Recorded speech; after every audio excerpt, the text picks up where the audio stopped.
Alors aujourd'hui, petite vidéo de géographie de 6e sur la répartition démographique mondiale, c'est-à-dire on va essayer de comprendre où se retrouvent essentiellement les hommes sur Terre. On va déjà commencer par voir les régions les plus peuplées. Alors les régions les plus peuplées, ce sont essentiellement déjà l'Europe, le foyer européen avec à peu près 800 millions d'habitants, et puis évidemment l'Asie, notamment l'Asie du Sud autour de l'Inde avec plus d'1 milliard d'habitants, l'Asie du Sud-Est, enfin l'Asie de l'Est pardon, autour de la Chine, de la Corée, du Japon, et là on dépasse le milliard d'habitants, et puis le foyer de l'Asie du Sud-Est autour de pays comme les Philippines, le Vietnam et autres.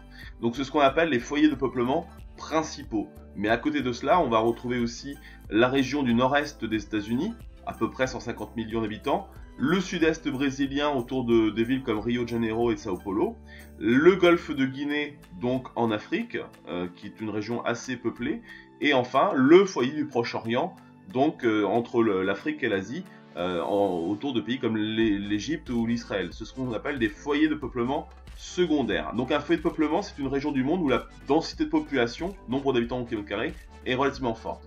Maintenant, si on regarde les régions les moins peuplées, on va avoir essentiellement des régions au nord, notamment au Groenland, dans des régions très froides, ou la Sibérie au nord de la Russie, où, contrairement à ces deux régions, on va aussi avoir les régions désertiques, où il pleut peu, comme le Sahara, au cœur de l'Afrique, ou des régions comme l'Amazonie, et climat équatorial, c'est-à-dire une région très pluvieuse et très chaude.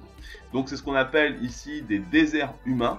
Les déserts humains, c'est des régions globalement très faiblement peuplées, hein, où la densité de population est donc relativement faible. Voici donc une petite vidéo sur la répartition des hommes sur Terre et l'inégalité ici entre les régions du monde.